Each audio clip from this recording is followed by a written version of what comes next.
أعوذ بالله من الشيطان الرجيم. بسم الله الرحمن الرحيم. وإذا سمعوا ما أنزل إلى الرسول ترى أعينهم تفيض من الدمع مما عرفوا من الحق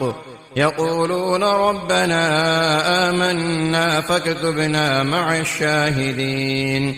وما لنا لا نؤمن بالله وما جاءنا من الحق ونطمع أن يدخلنا ربنا مع القوم الصالحين.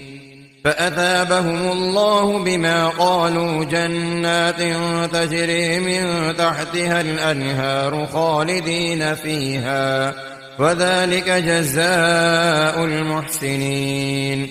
والذين كفروا وكذبوا بآياتنا أولئك أصحاب الجحيم. يا أيها الذين آمنوا لا تحرموا طيبات ما أحل الله لكم ولا تعتدوا إن الله لا يحب المعتدين. فكلوا مما رزقكم الله حلالا طيبا واتقوا الله الذي أنتم به مؤمنون. لا يؤاخذكم الله باللغو في أيمانكم ولكن يؤاخذكم بما عقدتم الأيمان. فكفارته إطعام 10 مساكين من أوسط ما تطعمون أهليكم أو كسوتهم أو تحرير رقبة. فمن لم يجد فصيام 3 أيام ذلك كفارة أيمانكم إذا حلفتم واحفظوا أيمانكم كذلك يبين الله لكم آياته لعلكم تشكرون. يا أيها الذين آمنوا إنما الخمر والميسر والأنصاب والأزلام رجس من عمل الشيطان فاجتنبوه لعلكم تفلحون. إنما يريد الشيطان أن يوقع بينكم العداوة والبغضاء في الخمر والميسر ويصدكم عن ذكر الله وعن الصلاة فهل أنتم منتهون. وأطيعوا الله وأطيعوا الرسول واحذروا فإن توليتم فاعلموا أنما على رسولنا البلاغ المبين. ليس على الذين آمنوا وعملوا الصالحات جناح فيما طعموا إذا ما اتقوا وآمنوا وعملوا الصالحات ثم اتقوا وأحسنوا والله يحب المحسنين. يا أيها الذين آمنوا ليبلونكم الله بشيء من الصيد تناله أيديكم ورماحكم ليعلم الله من يخافه بالغيب فمن اعتدى بعد ذلك فله عذاب أليم. يا أيها الذين آمنوا لا تقتلوا الصيد وأنتم حرم ومن قتله منكم متعمدا فجزاء مثل ما قتل من النعم يحكم به ذوى عدل منكم هديا بالغ الكعبة أو كفارة طعام مساكين أو عدل ذلك صياما ليذوق وبال أمره عفى الله عما سلف ومن عاد فينتقم الله منه والله عزيز ذو انتقام. أحل لكم صيد البحر وطعامه متاعا لكم وللسيارة وحرم عليكم صيد البر ما دمتم حرما واتقوا الله الذي إليه تحشرون. جعل الله الكعبة البيت الحرام قياما للناس والشهر الحرام والهدي والقلائد ذلك لتعلموا أن الله يعلم ما في السماوات وما في الأرض وأن الله بكل شيء عليم اعلموا أن الله شديد العقاب وأن الله غفور رحيم ما على الرسول إلا البلاغ والله يعلم ما تبدون وما تكتمون قل لا يستوي الخبيث والطيب ولو أعجبك كثرة الخبيث فاتقوا الله يا أولي الألباب لعلكم تفلحون يا أيها الذين آمنوا لا تسألوا عن أشياء إن تبد لكم تسؤكم وإن تسألوا عنها حين ينزل القرآن تبد لكم عفى الله عنها والله غفور حليم قد سألها قوم من قبلكم ثم أصبحوا بها كافرين ما جعل الله من بحيرة ولا سائبة ولا وصيلة ولا حام ولكن الذين كفروا يفترون على الله الكذب وأكثرهم لا يعقلون وإذا قيل لهم تعالوا إلى ما أنزل الله وإلى الرسول قالوا حسبنا ما وجدنا عليه آباءنا أولو كان آباؤهم لا يعلمون شيئا ولا يهتدون يا أيها الذين آمنوا عليكم أنفسكم لا يضركم من ضل إذا اهتديتم إلى الله مرجعكم جميعا فينبئكم بما كنتم تعملون يا أيها الذين آمنوا شهادة بينكم إذا حضر أحدكم الموت حين الوصية اثنان ذوى عدل منكم أو آخران من غيركم إن أنتم ضربتم في الأرض فأصابتكم مصيبة الموت تحبسونهما من بعد الصلاة فيقسمان بالله إن ارتبتم لا نشتري به ثمنا ولو كان ذا قربى ولا نكتم شهادة الله إنا إذا لمن الآثمين فإن عثر على أنهما استحقا إثما فآخران يقومان مقامهما من الذين استحق عليهم الأوليان فيقسمان بالله لشهادتنا أحق من شهادتهما وما اعتدينا إنا إذا لمن الظالمين ذلك أدنى أن يأتوا بالشهادة على وجهها أو يخافوا أن ترد أيمان بعد أيمانهم واتقوا الله واسمعوا والله لا يهدي القوم الفاسقين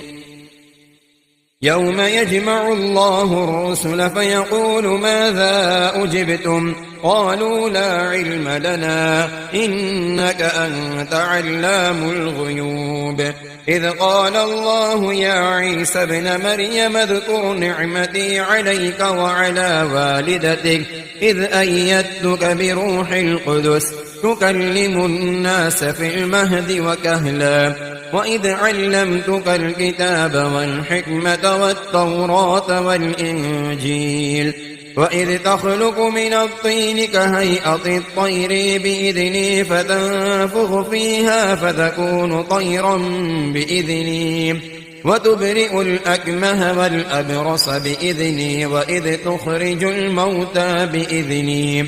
وإذ كففت بني إسرائيل عنك إذ جئتهم بالبينات فقال الذين كفروا منهم إن هذا إلا سحر مبين وإذ أوحيت إلى الحواريين أن آمنوا بي وبرسولي قالوا آمنا واشهد بأننا مسلمون إذ قال الحواريون يا عيسى ابن مريم هل يستطيع ربك أن ينزل علينا مائدة من السماء قال اتقوا الله إن كنتم مؤمنين قالوا نريد أن نأكل منها وتطمئن قلوبنا ونعلم أن قد صدقتنا ونكون عليها من الشاهدين قال عيسى ابن مريم اللهم ربنا أنزل علينا مائدة من السماء تكون لنا عيدا لأولنا وآخرنا وآية منك وارزقنا وأنت خير الرازقين قال الله إني منزلها عليكم فمن يكفر بعد منكم فإني أعذبه عذابا لا أعذبه أحدا من العالمين وإذ قال الله يا عيسى ابن مريم أأنت قلت للناس اتخذوني وأمي إلهين من دون الله قال سبحانك ما يكون لي أن أقول ما ليس لي بحق إن كنت قلته فقد علمته أعلم ما في نفسي ولا أعلم ما في نفسك إنك أنت علام الغيوب ما قلت لهم إلا ما أمرتني به أن اعبدوا الله ربي وربكم وكنت عليهم شهيدا ما دمت فيهم فلما توفيتني كنت أنت الرقيب عليهم وأنت على كل شيء شهيد إن تعذبهم فإنهم عبادك وإن تغفر لهم فإنك أنت العزيز الحكيم قال الله هذا يوم ينفع الصادقين صدقهم لهم جنات تجري من تحتها الأنهار خالدين فيها أبدا رضي الله عنهم ورضوا عنه ذلك الفوز العظيم لله ملك السماوات والأرض وما فيهن وهو على كل شيء قدير بسم الله الرحمن الرحيم الحمد لله الذي خلق السماوات والأرض وجعل الظلمات والنور ثم الذين كفروا بربهم يعدلون هو الذي خلقكم من طين ثم قضى أجلا وأجل مسمى عنده ثم أنتم تمترون وهو الله في السماوات وفي الأرض يعلم سركم وجهركم ويعلم ما تكسبون وما تأتيهم من آية من آيات ربهم إلا كانوا عنها معرضين فقد كذبوا بالحق لما جاءهم فسوف يأتيهم أنباء ما كانوا به يستهزئون ألم يروا كم أهلكنا من قبلهم من قرن مكناهم في الأرض ما لم نمكن لكم وأرسلنا السماء عليهم مدرارا وجعلنا الأنهار تجري من تحتهم فأهلكناهم بذنوبهم وأنشأنا من بعدهم قرنا آخرين ولو نزلنا عليك كتابا في قرطاس فلمسوه بأيديهم لقال الذين كفروا إن هذا إلا سحر مبين. وقالوا لولا أنزل عليه ملك فلو أنزلنا ملكا لقضي الأمر ثم لا ينظرون. ولو جعلناه ملكا لجعلناه رجلا وللبسنا عليهم ما يلبسون. ولقد استهزئ برسل من قبلك فحاق بالذين سخروا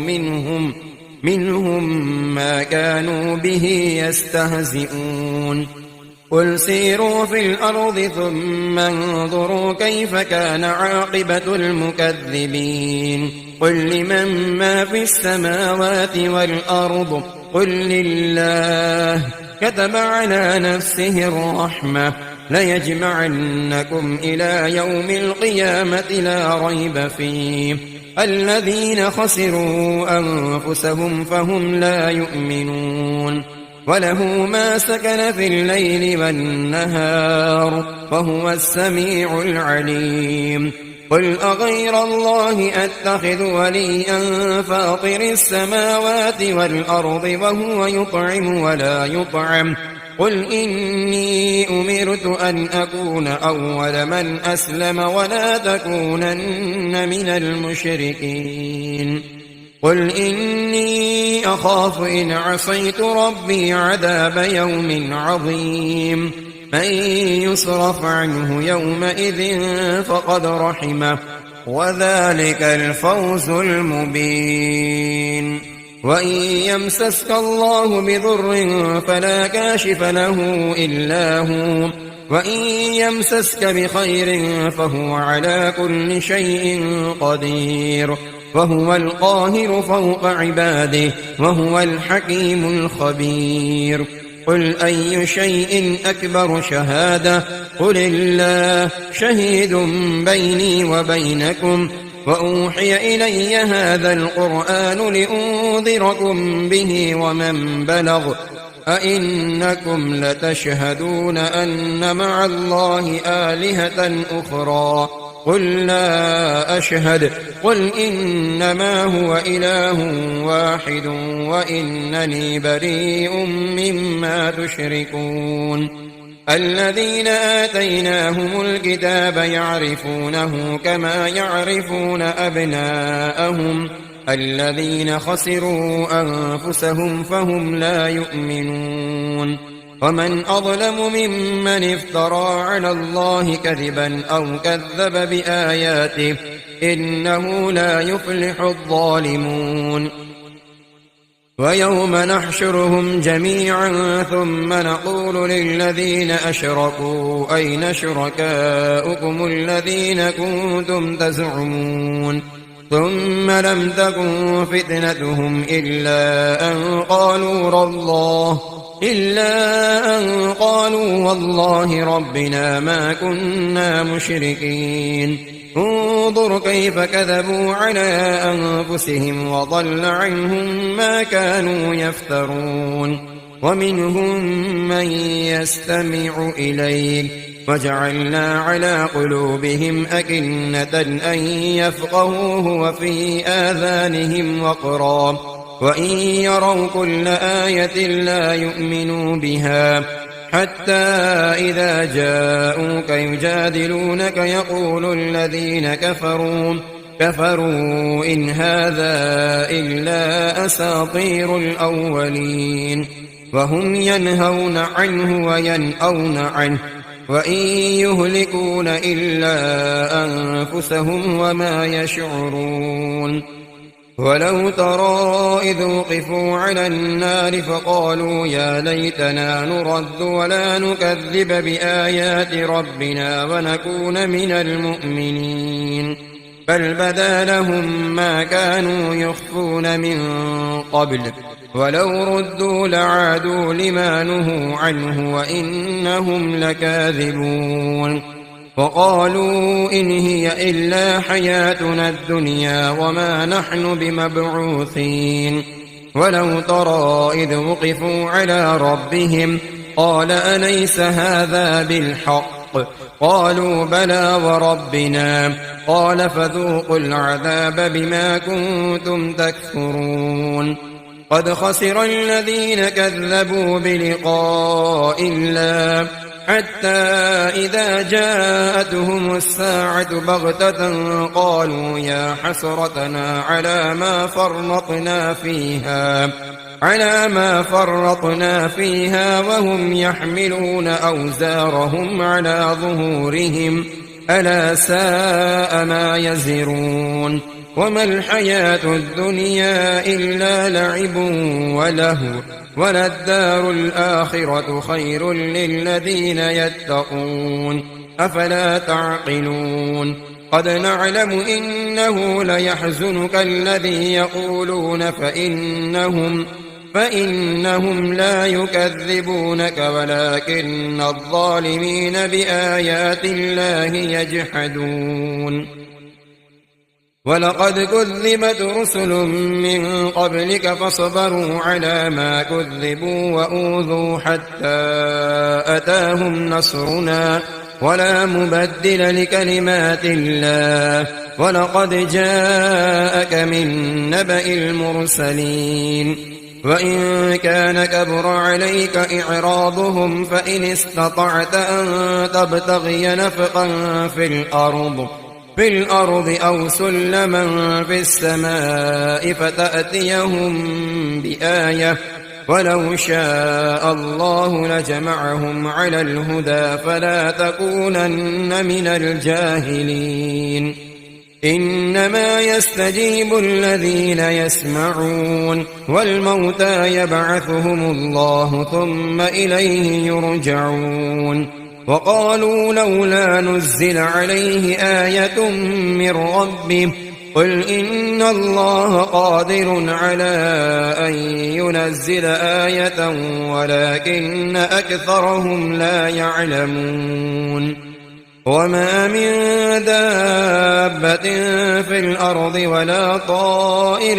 يطير بجناحيه إلا أمم أمثالكم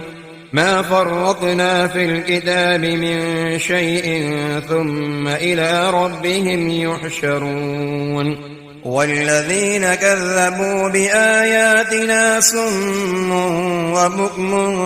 في الظلمات من يشاء الله يضلله ومن يشاء يجعله على صراط مستقيم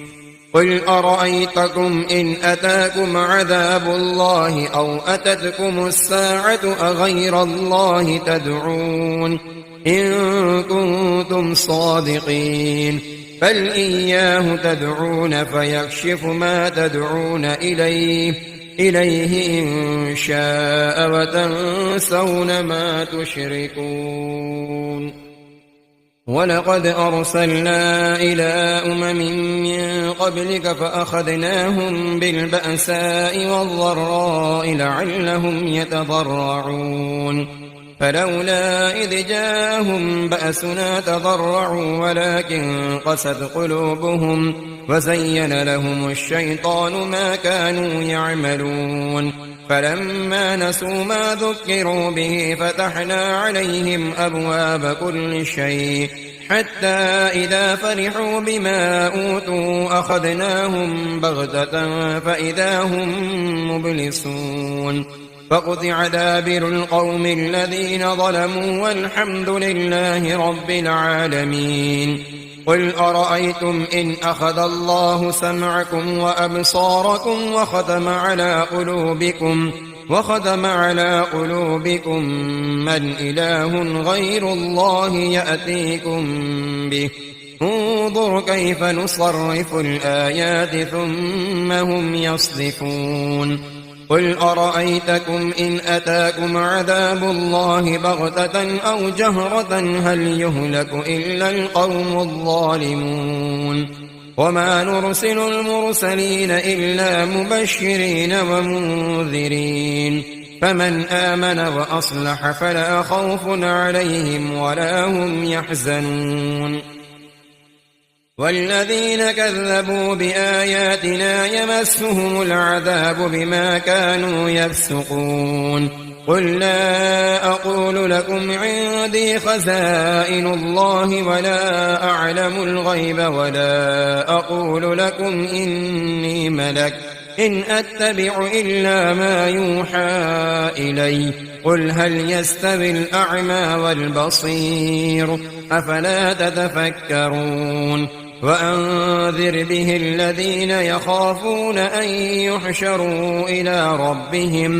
إلى ربهم ليس لهم من دونه ولي ولا شفيع لعلهم يتقون ولا تطرد الذين يدعون ربهم بالغداة والعشي يريدون وجهه ما عليك من حسابهم من شيء وما من حسابك عليهم من شيء فتطردهم فتكون من الظالمين وكذلك فتنا بعضهم ببعض ليقولوا أهؤلاء من الله عليهم من بيننا أليس الله بأعلم بالشاكرين وإذا جاءك الذين يؤمنون بآياتنا فقل سلام عليكم كتب ربكم على نفسه الرحمة أنه من عمل منكم سوءا بجهالة ثم تاب من بعده وأصلح فأنه غفور رحيم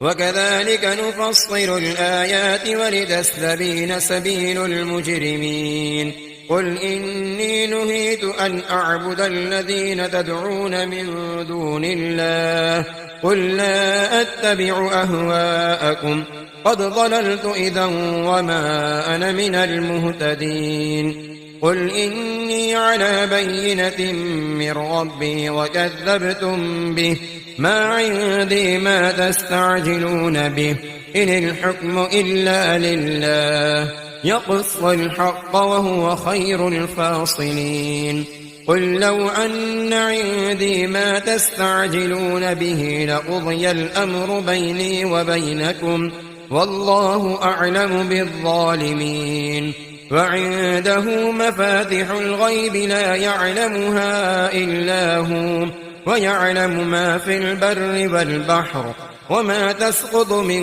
ورقة إلا يعلمها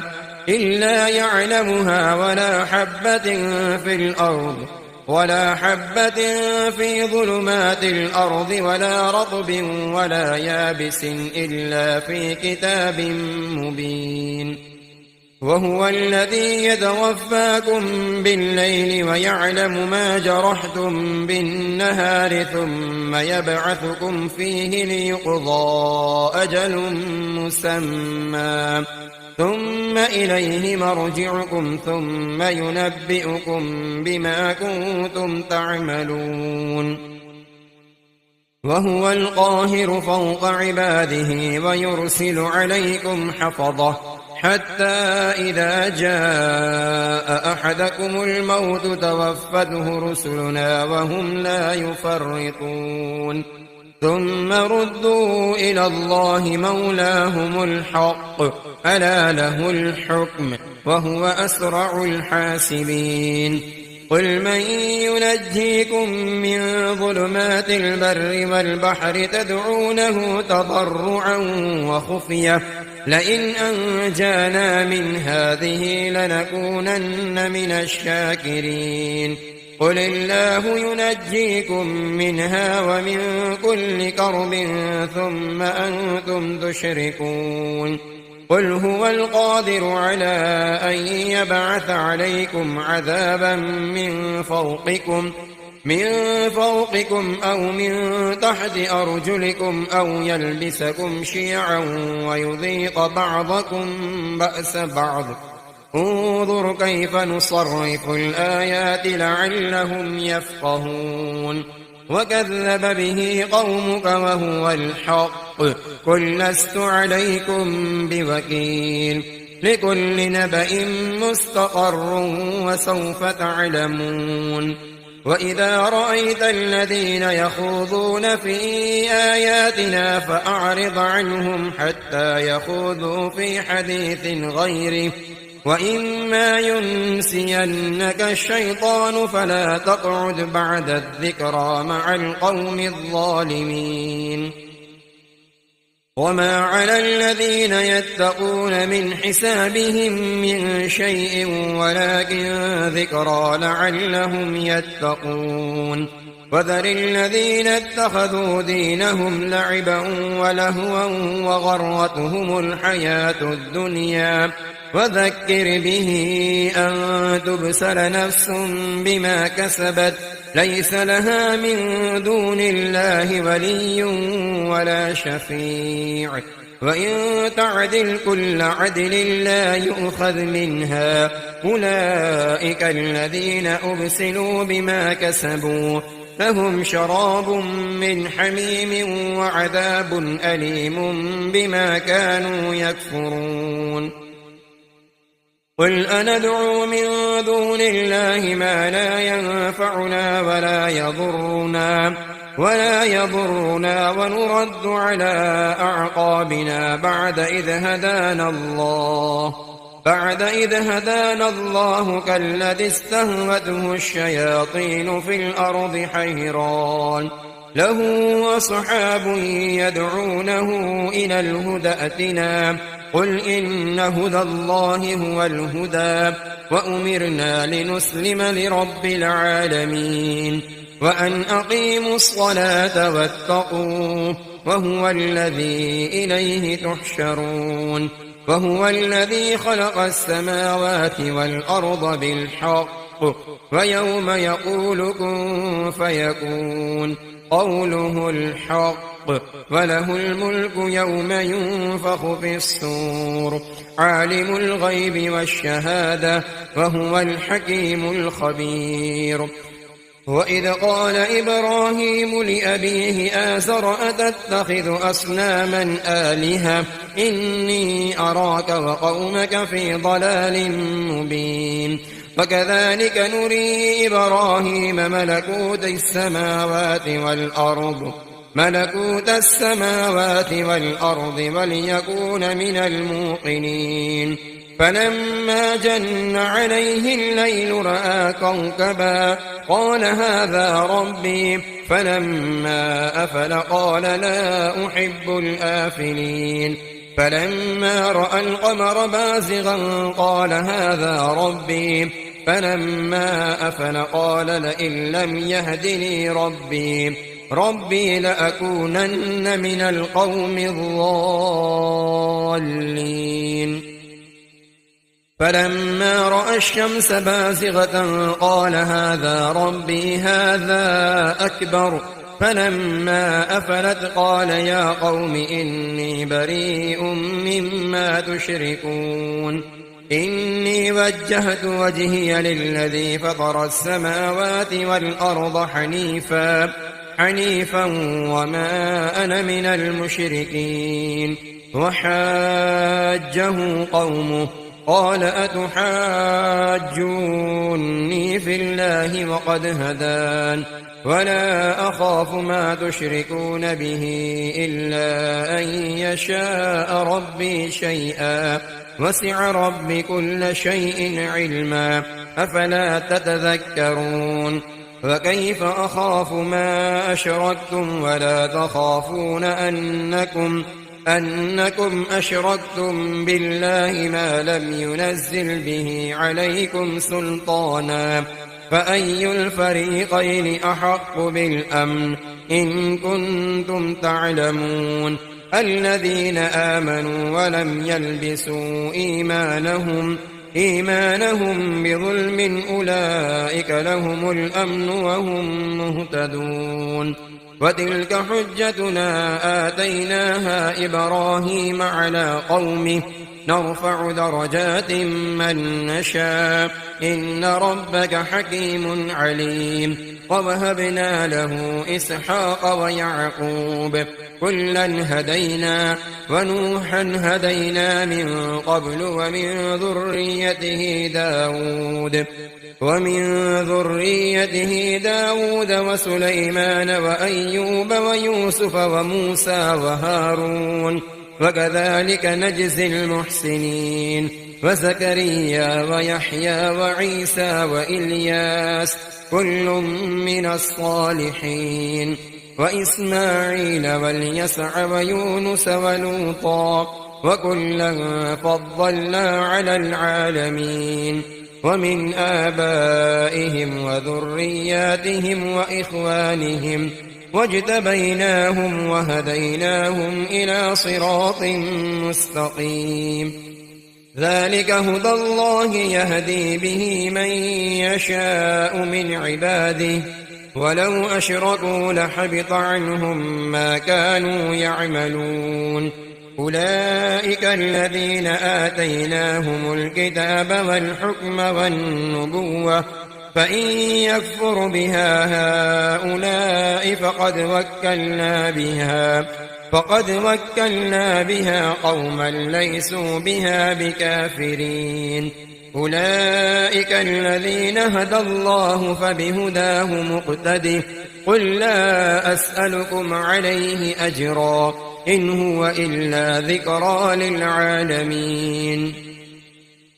وما قدروا الله حق قدره إذ قالوا ما أنزل الله على بشر من شيء قل من أنزل الكتاب الذي جاء به موسى نورا وهدى للناس تجعلونه قراطيس تبدونها وتخفون كثيرا وعلمتم ما لم تعلموا أنتم ولا آباؤكم قل الله ثم ذرهم في خوضهم يلعبون وهذا كتاب أنزلناه مبارك مصدق الذي بين يديه ولتنذر أم القرى ومن حولها والذين يؤمنون بالآخرة يؤمنون به وهم على صلاتهم يحافظون ومن أظلم ممن افترى على الله كذبا أو قال أوحي إلي ولم يوح إليه شيء ومن قال سأنزل مثل ما أنزل الله ولو ترى إذ الظالمون في غمرات الموت والملائكة باسطوا أيديهم أخرجوا أنفسكم اليوم تجزون عذاب الهون بما كنتم تقولون على الله غير الحق وكنتم عن آياته تستكبرون ولقد جئتمونا فرادا كما خلقناكم أول مرة وتركتم ما خولناكم وراء ظهوركم وما نرى معكم شفعاءكم الذين زعمتم أنهم فيكم شركاء لقد تقطع بينكم وضل عنكم ما كنتم تزعمون إن الله فالق الحب والنوى يخرج الحي من الميت ومخرج الميت من الحي ذلكم الله فأنى تؤفكون فالق الإصباح وجعل الليل سكنا والشمس والقمر حسبانا ذلك تقدير العزيز العليم وهو الذي جعل لكم النجوم لتهتدوا بها في ظلمات البر والبحر قد فصلنا الآيات لقوم يعلمون وهو الذي أنشأكم من نفس واحدة فمستقر ومستودع قد فصلنا الآيات لقوم يفقهون وهو الذي أنزل من السماء ماء فأخرجنا به نبات كل شيء فأخرجنا منه خضرا نخرج منه حبا متراكبا ومن النخل من طلعها قنوان دانية وجنات من أعناب والزيتون والرمان مشتبها وغير متشابه انظروا إلى ثمره إذا أثمر وينعه إن في ذلكم لآيات لقوم يؤمنون وجعلوا لله شركاء الجن وخلقهم وخرقوا له بنين وبنات بغير علم سبحانه وتعالى عما يصفون بديع السماوات والأرض أنى يكون له ولد ولم تكن له صاحبة وخلق كل شيء وهو بكل شيء عليم ذلكم الله ربكم لا إله إلا هو خالق كل شيء فاعبدوه وهو على كل شيء وكيل لا تدركه الأبصار وهو يدرك الأبصار وهو اللطيف الخبير قد جاءكم بصائر من ربكم فمن أبصر فلنفسه ومن عمي فعليها وما أنا عليكم بحفيظ وكذلك نصرف الآيات وليقولوا درست ولنبينه لقوم يعلمون اتبع ما أوحي إليك من ربك لا إله إلا هو وأعرض عن المشركين ولو شاء الله ما أشركوا وما جعلناك عليهم حفيظا وما أنت عليهم بوكيل ولا تسبوا الذين يدعون من دون الله فيسبوا الله عدوا بغير علم كذلك زينا لكل أمة عملهم ثم إلى ربهم مرجعهم فينبئهم بما كانوا يعملون وأقسموا بالله جهد أيمانهم لئن جاءتهم آية ليؤمنن بها قل إنما الآيات عند الله وما يشعركم أنها إذا جاءت لا يؤمنون ونقلب أفئدتهم وأبصارهم كما لم يؤمنوا به أول مرة ونذرهم في طغيانهم يعمهون